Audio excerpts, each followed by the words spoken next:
Hey guys, another week, another game dev vlog, and this week I have made some decent progress on things. Obviously could be improved upon, but definitely got some stuff done. The main thing that I focused on was finishing the stuff to do with rooms and the lobby. So now you can actually create worlds by a name, see other worlds in the lobby, join those, and it all works as you might expect. There's just a lot of interconnected systems that are required to get that functional.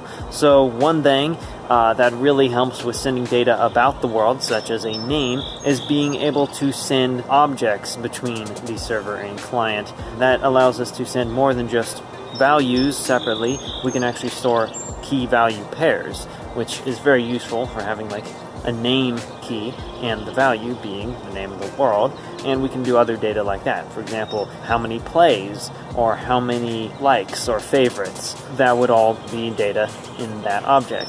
Now, of course, there are other ways of achieving that effect, but I wanted the most flexible structure that would work the best in the long term, rather than just doing a temporary solution. So another thing that ended up happening this week was we got to try out Luke's physics system. So it's not fine-tuned yet, it doesn't control very well, it's very slippery, but the basics are there, it collides, it isn't too glitchy, but there are a few weird things that can happen. It's using a different system instead of a step-based system like everybody edits uses, where it simulates physics in steps of pixels. This is more of a continuous collision system. I'm not too familiar on the specifics of how it works. It's something that he's been working on himself, but it should solve some of the problems inherent with the step-based system, as long as we can work out a few of the quirks. And it seems to be getting there. As I said, it's mostly stable. There's just a few things that need refined and fixed.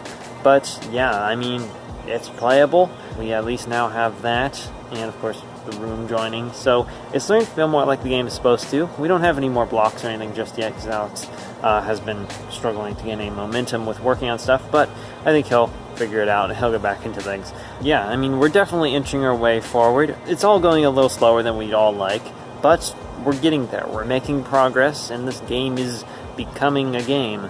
So just a little longer and we'll have something that we can consider the closed beta. Hopefully that's by the end of the month. I wouldn't necessarily count on it because things never work out the way that we plan them, but it's getting there. Everybody Edits Universe is definitely becoming a real game. So yeah, that is going to have to be it for this week. So as always, I do want to thank my contributors over on Patreon. It is a massive help. And if you want to check out my Patreon page for yourself, the link is down in the description below. And of course, I'm going to thank the Everybody Edits patrons as well. So yeah, I'll see you around. Goodbye.